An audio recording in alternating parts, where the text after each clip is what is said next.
গাজীপুরের সাবেক মন্ত্রী মোজাম্মেলের বাড়িতে হামলা, মসজিদের মাইকে ডাকাত পড়ার ঘোষণা দিয়ে ছাত্র জনতাকে মারধর, আহত 15। ছয় সংস্কার কমিশনের পূর্ণাঙ্গ প্রতিবেদন প্রকাশ আজ, থাকছে স্বল্প থেকে মধ্যমেয়াদী সুপারিশ, পাঠানো হবে রাজনৈতিক দলের কাছেও।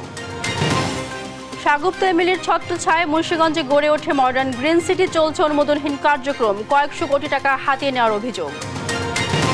কুড়িগ্রামের বালাটারির সরকারি আবাসনে 21 বছরও লাগেনি সংস্কারের ছোঁয়া, নষ্ট বেশিরভাগ টিনশেড ঘর, সীমাহীন দুর্ভোগে 180 পরিবার। করে দিছে, থাকার মতন ব্যবস্থা নেই, আমার ঘর ছাড় দিয়ে আমি অন্য মানুষের ঘরে থাকতেছি।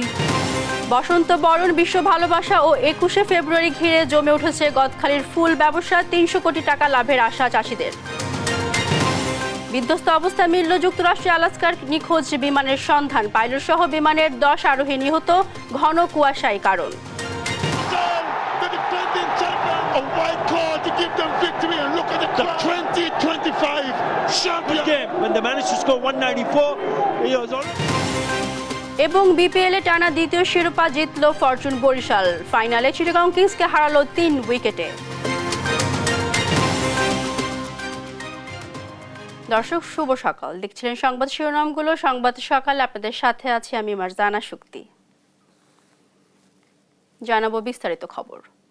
গাজীপুর মহানগরের ধীরাশ্রমে ফ্যাসিবাদী আওয়ামী লীগ সরকারের সাবেক মুক্তিযুদ্ধ বিষয়ক মন্ত্রী আকম মোজাম্মেলের বাড়িতে ভাঙচুরের ঘটনা ঘটেছে। শুক্রবার রাত 10:30টার দিকে ঘটনা ঘটে। স্থানীয়রা জানায়, সন্ধ্যার পর থেকেই মোজাম্মেলের ধীরাশ্রমের বাড়ির আশেপাশে কিছু লোকজন অবস্থান নেয়। এক পর্যায়ে রাতে তারা বাড়িতে ভাঙচুর চালায়। এ সময় স্থানীয় আওয়ামী লীগ নেতারা মসজিদের মাইকে ডাকাত পড়েছে বলে ঘোষণা দিলে এলাকাবাসী ছাত্র জনতার উপর হামলা চালায়। এতে 15 জন গুরুতর আহত হন। তাদের বেশ কয়েকজনকে আনা হয়েছে ঢাকা মেডিকেলে। পরিস্থিতি নিয়ন্ত্রণে আইনশৃঙ্খলা বাহিনীর সদস্যরা ঘটনাস্থলে যায়। বিক্ষুব্ধ জনতার আক্রোশে ধ্বংসস্তূপ ধানমন্ডি 32। বুলডোজার কর্মসূচি শেষ হলেও এখনও চলছে ভাঙচুর। পরিবার পরিজন নিয়ে দূর দূরান্ত থেকে অনেকে এসেছেন বাড়িটি দেখতে। ভবিষ্যতে কেউ ফ্যাসিবাদ কায়েম করতে চাইলে তাদেরও একই পরিণতি হবে বলে সতর্ক করেন বিক্ষুব্ধ ছাত্র জনতা। বিস্তারিত আলিমুজ্জামান সাফওয়ানের রিপোর্টে। ছাত্র জনতার দ্রোহের আগুন এখনো জ্বলছে ধানমন্ডি 32 নম্বরের বাড়িতে। দুদিন পেরিয়ে গেলেও ক্ষোভের বহিঃপ্রকাশ যেন থামছে না। এখনো ভাঙা হচ্ছে বাড়িটির নানা অংশ। যে যা পারছে সঙ্গে নিয়ে যাচ্ছে জিনিসপত্র। পরিবার পরিজন নিয়ে অনেকে এসেছেন দূর দূরান্ত থেকেও। কেউ তুলছেন মোবাইল ফোনে সেলফি, আবার কেউ করছেন ভিডিও। বলছেন স্বৈরাচারের পরিণতি এমনই হয়। দেখতে আসা এবং স্মৃতি হিসেবে কিছু ছবি তোলা, এটাই আমার ইচ্ছা ছিল। স্বৈরাচারী সরকারকে এখান থেকে হটিয়ে দেওয়া হয়েছে, তার যে করুণ পরিণতি জাতি অবলোকন করছে, এ থেকে পরবর্তী যারা সরকার আসবে তারা যেন শিক্ষা গ্রহণ করে। পরিবারকে নিয়ে এসেছি এটা দেখার জন্য। পরিবার কখনো আসে নাই এই 32-এর বাড়িটা। এটা একটা মাইল ফলক। বিগত দিনে 15 বছরে আমাদের উপরে যে স্বৈরা শাসন হয়েছে, আমরা জনগণরা যেভাবে শাসিত হয়েছি এবং নিপীড়িত হয়েছি, দেশকে স্বাধীন করার চাইতে এটাকে রক্ষা করাটাই হচ্ছে নায়কের ভূমিকা। 32 নম্বরের ধ্বংসস্তূপ দেখতে এসে কেউ আবার দেয়ালে লিখছেন নানা স্লোগান। বলছেন কেউ যদি ভবিষ্যতে ফ্যাসিস্ট হওয়ার চেষ্টা করে বরণ করতে হবে একই পরিণতি। চোরের বাসার থেকে দেখেন কিভাবে চুরি দিতেছে। দেখেন ছাত্ররা যখন ভাঙছে, তারপরে তো চোরের অভাব নাই, দেখেন কিভাবে চুরি হইতেছে। দেয়ালগুলাতে যা লেখা উঠছে যে চোরের বাড়ি চুরি হচ্ছে, চোরের বাড়ি চুরি হচ্ছে। কারণ উনি মানুষের পর অনেক জোর জুলুম করেছেন, অন্যায় অত্যাচার করেছেন। মানুষের আয়না ঘরে রেখে যেই বাজে নির্মম অত্যাচার, গুম খুন এর সাথে জড়িত ছিলেন, এটা সাধারণ মানুষের বহিঃপ্রকাশ। আজকে ওনার বাড়িঘর স্থাপনা ভেঙে দিচ্ছে। ধানমন্ডি 32-এর ক্ষোভ একই সাথে আছড়ে পড়েছে শেখ হাসিনার বাসভবন সুধা সদনেও। সেখান থেকেও জিনিসপত্র নিয়ে যেতে দেখা যায় অনেককে। বিগত সরকার এই বাংলাদেশের জনগণের উপর যে অত্যাচার অবিচার করেছে তার বহিঃপ্রকাশ। আলিমুজ্জামান সাফওয়ান, দেশ টিভি, ঢাকা। অবিলম্বে দেশের সার্বিক আইনশৃঙ্খলা পরিস্থিতি স্বাভাবিক রাখতে দেশের সকল নাগরিককে নিজ নিজ অবস্থান থেকে দায়িত্বশীল হওয়ার আহ্বান জানিয়েছেন প্রধান উপদেষ্টা ডক্টর মোহাম্মদ ইউনূস। শুক্রবার প্রধান উপদেষ্টার এক ফেসবুক পোস্টে কথা জানানো হয়। পোস্টে বলা হয়, সম্পত্তি ধ্বংস, ব্যক্তির উপর আক্রমণ কিংবা কোনো ধরনের উস্কানিমূলক কার্যকলাপের মধ্য দিয়ে দেশকে অস্থিতিশীল করার চেষ্টা করা হলে আইন প্রয়োগকারী সংস্থা কঠোর ব্যবস্থা নেবে। এ ধরনের কর্মকাণ্ডে দায়ী ব্যক্তি ও গোষ্ঠীকে সরকার বিচারের আওতায় আনবে বলেও জানান প্রধান উপদেষ্টা। এছাড়া কোনো অজুহাতে দেশের কোনো নাগরিকের উপর আক্রমণ না করার আহ্বান জানান তিনি। রাজনৈতিক দল হিসাবে আওয়ামী লীগকে নিষিদ্ধ করার ব্যাপারে বর্তমান সরকার শিগগিরই পদক্ষেপ নেবে বলে জানান স্থানীয় সরকার, পল্লী উন্নয়ন ও সমবায় মন্ত্রণালয়ের উপদেষ্টা আসিফ মাহমুদ সজীব ভুঁইয়া। শুক্রবার বার্তা সংস্থা বাসসকে দেয়া একান্ত সাক্ষাৎকারে একথা বলেন তিনি। এ সময় আরও বলেন, অত্যন্ত ইতিবাচক যে আওয়ামী লীগ নিষিদ্ধ করার ব্যাপারে রাজনৈতিক দলগুলোর মধ্যে এক ধরনের ঐকমত্য তৈরি হচ্ছে। দেশের মানুষ আওয়ামী লীগের অগণতান্ত্রিক এবং একগুঁয়েমি মনোভাব ও কার্যকলাপ মেনে নিতে পারেনি বলেই 5 আগস্টের আগেও পরে তাদের নিষিদ্ধ করার বিষয়ে ঐকমত্য প্রতিষ্ঠিত হয়। রাজনৈতিক দলগুলোর মধ্যে এমন ঐকমত্য তৈরি হলে অন্তর্বর্তীকালীন সরকারের জন্য যে কোনো সিদ্ধান্ত বাস্তবায়ন করা সহজ হবে। জুলাই গণ অভ্যুত্থানের নেতৃত্ব দেওয়া শিক্ষার্থীদের নতুন রাজনৈতিক দলে নিজে যাবেন কিনা এমন প্রশ্নের জবাবে আসিফ মাহমুদ বলেন, কিছু বিষয় পর্যালোচনা চলছে, সিদ্ধান্ত চূড়ান্ত হলে সবাই জানতে পারবে।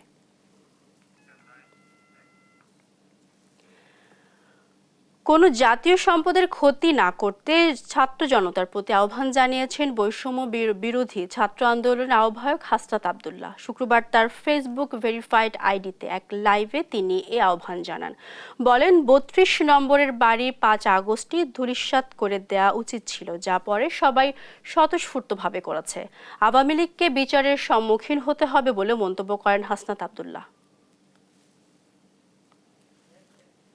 স্পষ্ট করতে চাই, আওয়ামী লীগ কোনো রাজনৈতিক দল না। আওয়ামী লীগের যেই ইন্টারপ্রিটেশনটা যেটা হয়েছে, আওয়ামী লীগ কোনো রাজনৈতিক দল না। আওয়ামী লীগ হচ্ছে একটা ফেসিবাদী শক্তি। এই ফেসিবাদী শক্তির একটা হচ্ছে ফেসিবাদী সংগঠন রয়েছে। তাদের যে ভিত্তিটা, সেই ভিত্তিটা হচ্ছে একটা মিথ্যার উপরে প্রতিষ্ঠিত। পরবর্তী বাংলাদেশের মননে, মগজে, মনস্তত্ত্বে আওয়ামী লীগ একটা অপ্রাসঙ্গিক। আওয়ামী লীগ নামে, আওয়ামী লীগের চরিত্র ধারণ করে, আওয়ামী লীগের আদর্শ ধারণ করে আবার কেউ কখনো এই রাজনীতিতে কখনোই আর রিহ্যাবিলিটেড হইতে পারবে না। এই তরুণ প্রজন্মের যে ঝোঁক, সেই দিনটাকে খুব সুন্দরভাবে সে কাটাবে, সেই দিনের তার ফ্যামিলির সাথে কাটাবে, সেটা নিরাপত্তা চায় এবং সে একটু তার জায়গা থেকে তার ইনকাম অনুযায়ী সে একটু লাক্সারি চায়। ধানমন্ডির 32 নম্বরে ভাঙচুরের ঘটনায় কার ইন্ধন রয়েছে তা নিয়ে জনমনে প্রশ্ন উঠেছে বলে মন্তব্য করেছেন বিএনপির স্থায়ী কমিটির সদস্য গয়েশ্বর চন্দ্র রায়। দেশে আবারও যাতে ফ্যাসিবাদের উত্থান না ঘটে সেজন্য দ্রুত নির্বাচন দেওয়ার আহ্বান জানান বিএনপি নেতারা। সেই সঙ্গে নির্বাচন না হওয়া পর্যন্ত সব ষড়যন্ত্র রুখে দেওয়ার আহ্বান জানান তারা। রাজধানীতে আলাদা অনুষ্ঠানে এসব কথা বলেন দলটির নেতারা। বিস্তারিত প্রতিবেদনে। শুক্রবার বিকেলে রাজধানীর ডিপ্লোমা ইঞ্জিনিয়ারিং ইনস্টিটিউটে এক আলোচনা সভায় প্রধান অতিথির বক্তব্যে দলের স্থায়ী কমিটির সদস্য গয়েশ্বর চন্দ্র রায় বলেন, 5 আগস্টের পরে বিএনপি কোনো ভুল সিদ্ধান্ত নেয়নি। 6 মাসও সরকার কোনো সংস্কার করেনি অভিযোগ করে অচিরেই নির্বাচনের রোডম্যাপ দেওয়ার আহ্বান জানান তিনি। এ সময় তিনি সারা দেশে স্থাপনা ভাঙচুরের বিষয়ে বলেন, এর পেছনে কারা ইন্ধন যোগাচ্ছে তা নিয়ে জনমনের প্রশ্ন উঠেছে। 5 আগস্টের পর বিএনপি রাজনৈতিক সিদ্ধান্তে কখনো কোনোটা ভুল করে না। এই ঘটনা আপনারা পড়াচ্ছেন কেন যত নির্বাচনটা না করতে হয় সেজন্য, এমন প্রশ্ন কিন্তু জনমনে আছে। এদিকে বিকেলে রাজধানীর বিজয়নগর এলাকায় রাষ্ট্র সংস্কারে 31 দফা প্রণয়ন নিয়ে আয়োজন করা হয় এক কর্মশালার, যেখানে বক্তারা বলেন, নির্বাচনে না আসা পর্যন্ত সব ষড়যন্ত্র রুখে দিতে হবে। শেখ হাসিনাকে দেশে ফিরিয়ে এনে বিচার নিশ্চিতের দাবি জানান দলটির নেতারা। ভেঙে পড়া রাষ্ট্র কাঠামোকে আবারও জনসম্পৃক্ত করবার জন্য, জনগণের প্রত্যাশা পূরণের জন্য মেরামত করতে হবে। আমাদের লক্ষ্য জনগণের অধিকার, জনগণকে ফিরিয়ে দেওয়া একটা সুষ্ঠু, সঠিক, নিরপেক্ষ নির্বাচনের মাধ্যমে। দেশের সকল এই গুম খুনের প্রধান হতা হচ্ছেন এই খুনি শেখ হাসিনা। যে কোনো মূল্যে, যে কোনোভাবে এই ভারত থেকে শেখ হাসিনাকে বাংলাদেশে এনে তাকে বিচার করে এই হত্যার বিচার করতে হবে বন্ধুরা। এর আগে সকালে গুলশান চেয়ারপারসনের কার্যালয়ে বিএনপির স্থায়ী কমিটির বৈঠক অনুষ্ঠিত হয়। এতে বিএনপির ভারপ্রাপ্ত চেয়ারম্যান তারেক রহমান সহ বিএনপি মহাসচিবও ভার্চুয়ালি যুক্ত ছিলেন। নিয়াজ মোরশেদ, দেশ টিভি, ঢাকা। দেশে কোনো অনাকাঙ্ক্ষিত ঘটনা ঘটলে উস্কানি দাতাদেরই দায় দিতে হবে বলে মন্তব্য করেছেন জামায়াত ইসলামীর আমির ডাক্তার শফিকুর রহমান। শুক্রবার নারায়ণগঞ্জের পৌর ওসমানী স্টেডিয়ামে আয়োজিত জনসভায় কথা বলেন তিনি। এদিকে ৪৮তম প্রতিষ্ঠা বার্ষিকীতে রাজধানীতে শোভাযাত্রা করেছে ইসলামী ছাত্র শিবির। বিস্তারিত ফাহিম ইউসুফের প্রতিবেদনে। মেধা ও সততায় গর্ব সবার বাংলাদেশ, এই প্রতিপাদ্যকে সামনে রেখে বিভিন্ন আয়োজনের মধ্য দিয়ে বাংলাদেশ ইসলামী ছাত্র শিবিরের ৪৮তম প্রতিষ্ঠাবার্ষিকী উদযাপন করা হয়। শুক্রবার রাজধানীতে সংগঠনের ঢাকা মহানগর শাখার উদ্যোগে আয়োজন করা হয় বর্ণাঢ্য শোভাযাত্রা। এ সময় ইসলামী ছাত্র শিবিরের সেক্রেটারি জেনারেল বলেন, নতুন বাংলাদেশ গড়তে সবাইকে ঐক্যবদ্ধ হতে হবে। মেধা এবং সততার বিনির্মাণ করে আমরা সবার একটি ইনক্লুসিভ বাংলাদেশ গড়ে তুলব ইনশাআল্লাহ। এদিকে নারায়ণগঞ্জের পৌর ওসমানী স্টেডিয়ামে আয়োজিত জনসভায় জামায়াতে ইসলামীর আমির ডাক্তার শফিকুর রহমান বলেন, শেখ হাসিনা পালিয়ে গেলেও উস্কানি দিয়ে দেশে উত্তপ্ত পরিবেশ সৃষ্টি করতে চায়। উস্কানির কারণে যত পরিবেশ সৃষ্টি হবে তার সমুদয় দায় উস্কানিদাতাদেরকেই নিতে হবে। আমরা আমাদের সন্তানদেরকে, যুব সমাজকে কথা দিচ্ছি, তোমাদের স্বপ্ন বাস্তবায়নে বাংলাদেশ জামাতে ইসলামী তোমাদের কাছে ওয়াদাবদ্ধ। এই স্বপ্ন যতদিন বাস্তবায়ন না হবে আমাদের লড়াই, আমাদের সংগ্রাম দুর্বৃত্তদের বিরুদ্ধে অব্যাহত থাকবে ইনশাআল্লাহ। এ সময় স্বৈরাচার শেখ হাসিনা সহ আওয়ামী লীগ নেতাদের পাচার করা অর্থ ফিরিয়ে আনার দাবিও জানান জামায়াত আমির। সরকারের কাছে আমাদের স্পষ্ট দাবি, এরা যত টাকা জনগণের চুরি করে দেশে কিংবা বিদেশে জমা করেছে, পাচার করেছে, সবগুলো উদ্ধার করে রাষ্ট্রীয় কোষাগারে ফেরত আনতে হবে। ফাহিম ইউসুফ, দেশ টিভি, ঢাকা। ক্ষমতাচ্যুত প্রধানমন্ত্রী শেখ হাসিনার দেয়া বক্তব্যে ভারতের কোনো ভূমিকা নেই বলে দাবি করেছেন দেশটির পররাষ্ট্র মন্ত্রণালয়ের মুখপাত্র রণধীর জয়সওয়াল। ভারতে বাংলাদেশের ভারপ্রাপ্ত হাই কমিশনার মোহাম্মদ নুরুল ইসলামের সঙ্গে বৈঠকের পর শুক্রবার ব্রিফিংয়ে একথা বলেন ভারতের পররাষ্ট্র মন্ত্রণালয়ের মুখপাত্র। আরও জানান, ভারত সরকারের অবস্থানের সঙ্গে বিষয়টিকে গুলিয়ে ফেললে দ্বিপাক্ষিক সম্পর্কে ইতিবাচকতা বাড়বে না। ভারত সরকার পারস্পরিক ইতিবাচক সম্পর্কের জন্য প্রচেষ্টা চালাবে। বাংলাদেশও এই সম্পর্ককে খারাপ না করে একইভাবে প্রতিদান দেবে বলে প্রত্যাশা তাদের।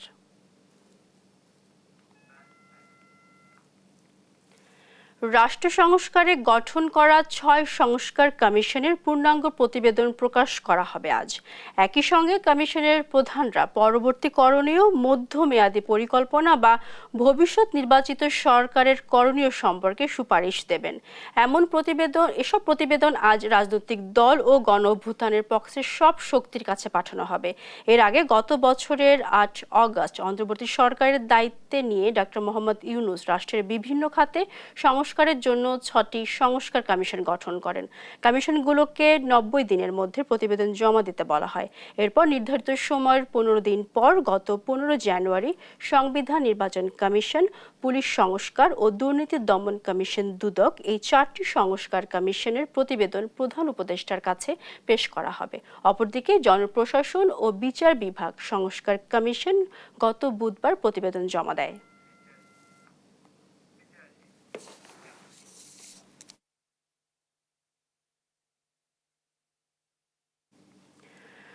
মডার্ন গ্রিন সিটি চালাচ্ছে অনুমোদনহীন নানা বাণিজ্যিক কার্যক্রম। স্বৈরাচার দলীয় এমপি শাগুফতা ইয়াসমিন এমিলির ছত্রছায়ায় মুন্সিগঞ্জে গড়ে তোলা হয় এই আবাসন কোম্পানি।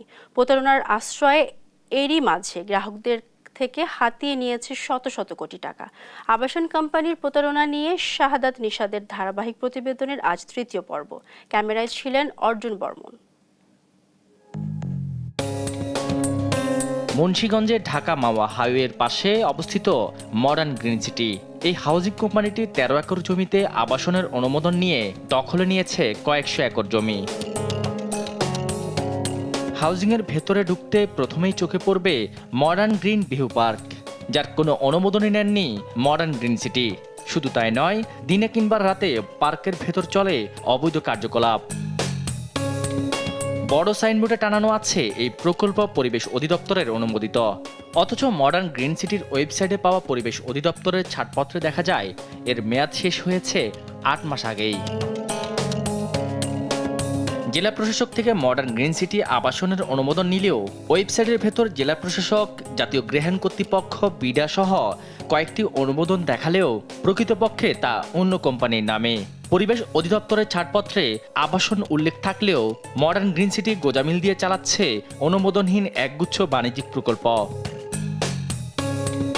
হাউজিংয়ের ভেতর স্থাপিত মডার্ন গ্রিন ভিউ রেস্টুরেন্টে ফায়ার সার্ভিস, পরিবেশ অধিদপ্তর, নিরাপদ খাদ্য কর্তৃপক্ষ, স্বাস্থ্য অধিদপ্তর সহ কয়েকটি ছাড়পত্র প্রয়োজন হলেও কোনোটাই নেই তাদের। প্রকল্পের ভেতরে চলছে মডার্ন এইড হাসপাতাল নির্মাণের কাজ, যার জন্য শেয়ার বিক্রিও চলছে সাইনবোর্ড টানিয়ে। কিন্তু স্বাস্থ্য অধিদপ্তর থেকে এখনও এই হাসপাতালের নেই কোনো অনুমোদন। অন্যদিকে মার্কেট শপিং মল নির্মাণও চলছে আরেক পাশে কোনো ছাড়পত্র ছাড়াই। এভাবে ক্রেতাদের বোকা বানিয়ে কোম্পানিটি হাতিয়ে নিচ্ছে শত শত কোটি টাকা। মডার্ন গ্রিন সিটির এমন অনুমোদনহীনের গোজামিল খুঁজতে কোম্পানিটির প্রধান কার্যালয়ে দেশ টিভি টিম।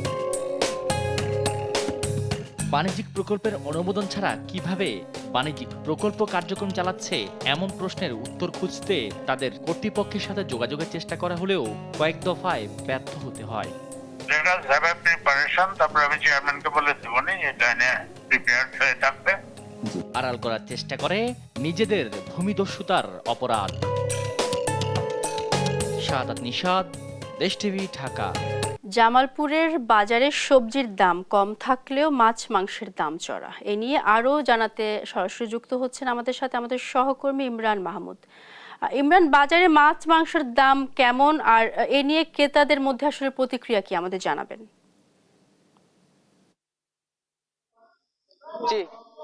জি শক্তি, আপনি যেমনটি বলছিলেন, আমি এখন দাঁড়িয়ে আছি জামালপুর শহরের যে সবচেয়ে বড় পাইকারি এবং খুচরা বাজার, এই বাজারে সকাল বাজারে আমি যেটা বাজার ঘুরে যেটা দেখেছি, এখানে সবজির দামটা ক্রেতাদের নাগালের মধ্যে থাকলেও কিন্তু এই মাছ, মাংস এবং অন্যান্য যে ভোজ্য তেল থেকে শুরু করে সবকিছুর কিন্তু দাম কিন্তু ক্রেতাদের নাগালের বাইরে।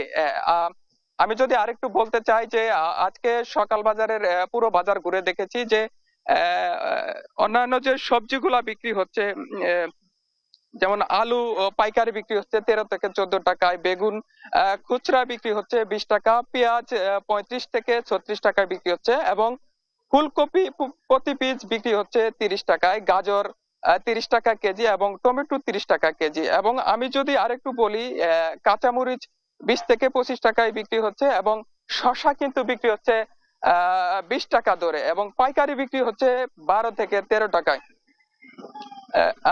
আরেকটু যদি বলি, দেশি মুরগি যেমন আগে ছিল, দেশি মুরগির দামটা একটু বেড়েছে। দেশি মুরগি আগে ছিল 500 টাকা, এখন বিক্রি হচ্ছে 550 টাকায় এবং ব্রয়লার মুরগির দাম একটু কমেছে, এখন 190 টাকা থেকে 180 টাকায় বিক্রি হচ্ছে এবং ডিমের দামটি একটু কমেছে। আগে বিক্রি হতো 150 টাকায় এবং এখন বিক্রি হচ্ছে 130 টাকায়। আমি আরেকটু যদি বলি যে বাজারে ক্রেতাদের যে একটু অভিযোগ, যে বাজারে প্রত্যেকটা দোকানে কিন্তু তেলটা ভোজ্য তেল এটা পাওয়া যাচ্ছে না, এ নিয়ে একটু সমস্যা রয়েছে এবং ডাল বিক্রি হচ্ছে 100 থেকে 130 টাকা। তো আমি সাধারণ ক্রেতাদের সাথে কথা বলেছি, তারা যেমনটা বলেছে, যেমন একটি দোকান ঘুরে বা 2টি দোকান ঘুরে কিন্তু ভোজ্য তেল পাওয়া যাচ্ছে না, মিনিমাম 5 থেকে 7টি দোকান ঘুরে তেল সংগ্রহ করতে হচ্ছে এই ক্রেতাদের। আমি ব্যবসায়ীদের সাথে কথা বলেছি, তারা যেমনটা জানিয়েছে যে তেল আমদানি কম থাকার জন্য এই তেলটি পাওয়া যাচ্ছে না। তো এই ছিল জামালপুর থেকে আমার কাছে সর্বশেষ শক্তি।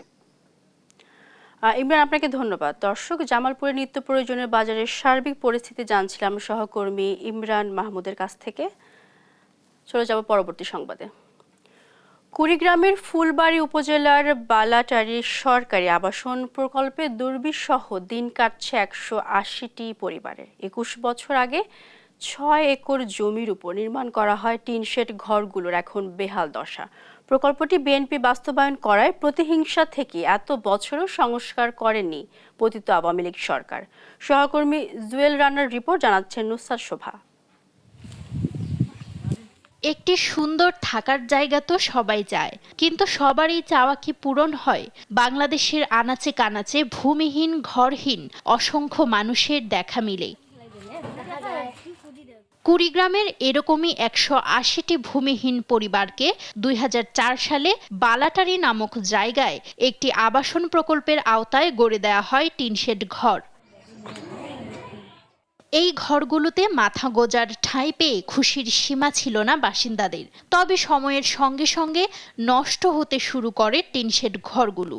এখন শুধু আকৃতিটাই ঘরের মতো, অধিকাংশ ঘরের চালাই খসে পড়েছে, বেড়াগুলোও জরাজীর্ণ। বৃষ্টি আর শীত থেকে বাঁচতে চালে পলিথিন দেয়াই একমাত্র ভরসা। থাকার জায়গার এই বেহাল দশা নিয়ে মানবেতর জীবনযাপন করছে বাসিন্দারা। থাকার মতো জায়গা নাই, থাকার মতো জমা জমি নাই। আমারগুলোর এই যে ঘর একটা করে দিছে, থাকার মতন ব্যবস্থা নেই। আমার ঘর ছাড় দিয়ে আমি অন্য মানুষের ঘরে থাকতেছি। কিন্তু নির্মাণের এতদিন পরেও কেন একবারের জন্য এই ঘরগুলো সংস্কারের ব্যবস্থা নেওয়া হয়নি? তার উত্তরে স্থানীয়রা জানান, বিএনপির দেয়া আবাসন প্রকল্প হওয়ায় আওয়ামী লীগের সময়ে কোনো উন্নয়ন হয়নি। তবে বরাদ্দ পাওয়া সাপেক্ষে এবার আবাসনটি মেরামতে উদ্যোগী হওয়ার আশ্বাস দিয়েছেন উপজেলা প্রশাসনের এ কর্মকর্তা। তালিকা করে এগুলো সংস্কারের জন্য আমরা চিঠি দিয়েছি ঊর্ধ্বতন কর্তৃপক্ষ বরাবর। বরাদ্দ প্রাপ্তির সাপেক্ষে জরাজীর্ণ আবাসনগুলোকে সংস্কার করা হবে। ভূমিহীন খেটে খাওয়া এসব মানুষদের থাকার জায়গাগুলো দ্রুত সংস্কারের আওতায় দেখতে চান ভুক্তভোগীরা। নিউজ ডেস্ক, দেশ টিভি। টাঙ্গাইলে বাস চাপায় নিহত হয়েছেন দুজন মোটরসাইকেল আরোহী। শুক্রবার রাত 8:30টার দিকে ঢাকা টাঙ্গাইল বঙ্গবন্ধু সেতু মহাসড়কের কালিহাতী উপজেলার চর ভাবলার 4 নম্বর ব্রিজের কাছে দুর্ঘটনা ঘটে। পুলিশ জানায়, তারা দুজন মোটরসাইকেল যোগে সেতু পূর্ব এলাকায় ঘুরতে গিয়েছিল। পরে তারা টাঙ্গাইলে যাওয়ার সময় মহাসড়কের চর ভাবলা এলাকায় অজ্ঞাত পরিবহনের ধাক্কায় ঘটনাস্থলে নিহত হন। তাদের মরদেহ উদ্ধার করে ঢাকায় নেওয়া হয়েছে বলে জানায় পুলিশ।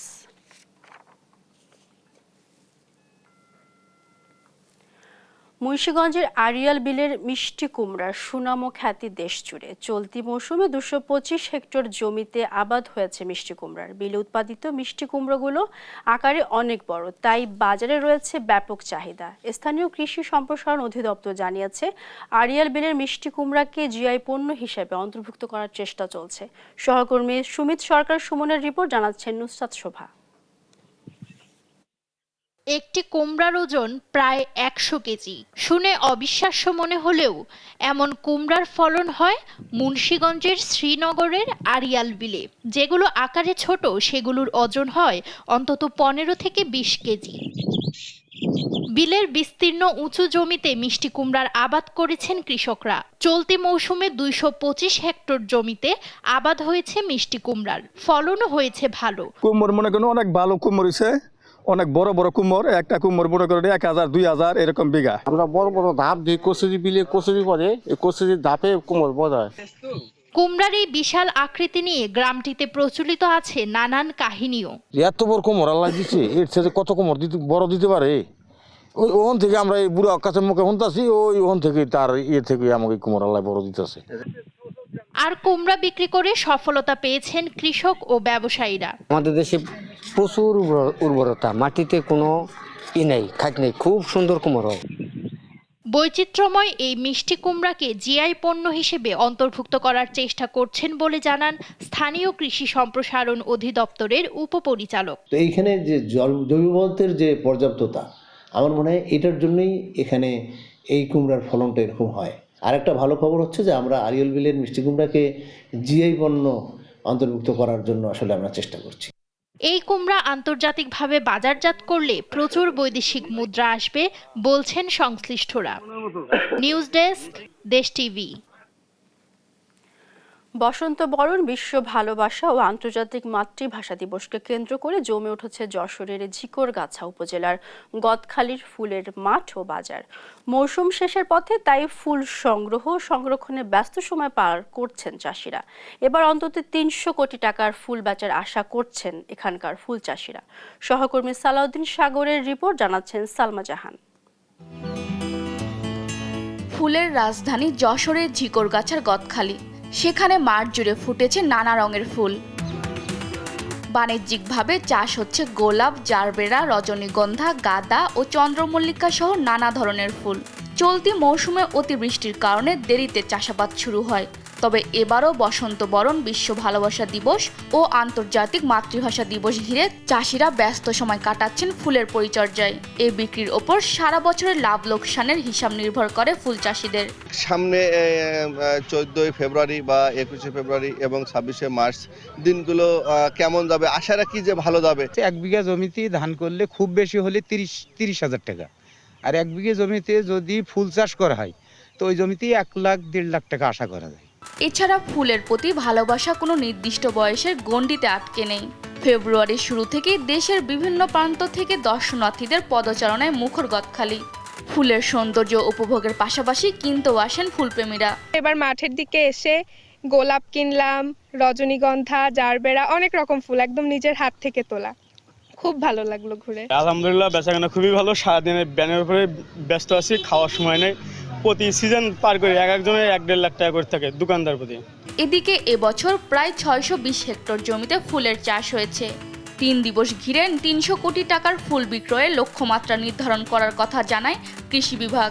সারা বছরে যে বিক্রি ফুলের যে অর্থ 300 কোটি টাকা, 250 থেকে 300 কোটি টাকা, এবারও টার্গেট ফিল আপ হয়ে গেছে প্রায় 300 কোটি টাকা। সামনে আমাদের আরও 2টো প্রোগ্রাম আছে, 14 ফেব্রুয়ারি, 21 ফেব্রুয়ারি। এই 2টো ফেব্রুয়ারিতে অনেক আশা করি এছাড়া আরও বেশি বিক্রি হবে। বাঙালির 12 মাসের 13 পার্বণ বলেই বছর জুড়েই থাকে ফুলের চাহিদা। এসব দিনকে কেন্দ্র করে ফুল চাষ করেন গদখালির চাষিরা। নিউজ ডেস্ক, দেশ টিভি।